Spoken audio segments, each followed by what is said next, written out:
ин лаҳза ман мехоҳам барои шумо дар бораи 3 кӯдаке дар гаҳвора сухан гуфтааст ривоят намоям. имом аҳмад аз абу ҳурайра разиаллоҳу анҳу ривоят мекунад ки ӯ аз расули худо чунин ривоят карда: ба ҷуз 3 кӯдак дигар аҳаде дар гаҳвора сухан нагуфтааст. аввал ҳазрати исо алайҳиссалоту вассалом буд ки барои покии модари худ ва пайғамбар буданаш дар гаҳвора ба қудрати аллоҳ таоло ба забон омада сухан гуфт. дуввум дар бани исроил марди ибодатгузоре бо номи ҷурайҷ буд. ӯ барои худ ибодатгоҳе сохта аллоҳи ягонаро ибодату парастиш мекард. ҳатто то андозае ба ибодат машғул мешуд ки чун модараш меомад ва ба ӯ мегуфт ки ман модари ту ҳастам, биё бо ман ҳамгап шав. ҷурайҷ ки ин лаҳза намоз мегузорид мегуфт ки ё раб, модарамро ихтиёр кунам ё намозамро. пас намози худро идома медод. борҳо чунин амал такрор ёфт, аммо ӯ намози худро тарк намекард. пас модараш аз ин дилтанг шуд ва дуо кард ки худоё, то ӯро ба зани бад гирифтор насозӣ, ҷонашро қабз макун. боре бани исроил аз ибодати ӯ ёд карданд ва зане аз он миён бархоста гуфт: оё мехоҳед ки ман ӯро ба фитна мубтало кунам? гуфтанд: бале. пас он зани бадбахт назди обид омад ва худро бемор вонамуд сохт. обид назари илтифоти худро аз вай дариғ дошт ва таваҷҷӯҳе ба ӯ нанамуд. дар атрофи масҷиди ҷурайҷ марде молҳои худро чаро медод. чун офтоб баланд мешуд, дар сояи ибодатгоҳи обид молҳои худро хобонида фароғат мекард.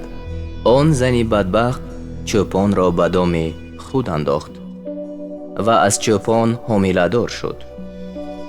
чун вақту соати ҳомиладориаш ба поён расид, писаре ба дунё овард. мардум аз ӯ пурсиданд ки ин писар аз кадом мард аст? гуфт: аз ҷурайҷи обид. мардум аз шунидани ин хабар дар хашм шуданд.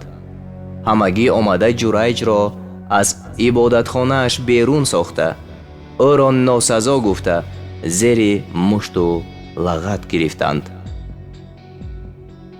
ҷурайҷ аз ин дар ҳайрат шуда мегуфт ки маро чӣ гуноҳ аст ки бо ман чунин муомиларо пеш гирифтед?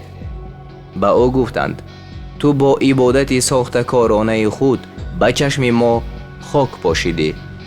бо ин зани бадахлоқ дар алоқа шудӣ. имрӯз аз ту писаре ба дунё овард. аз ту ҳаромзода ба дунё омадааст. ҷурайҷ аз ин хабар ангушти ҳайрат газид ва пурсид: он тифл куҷост?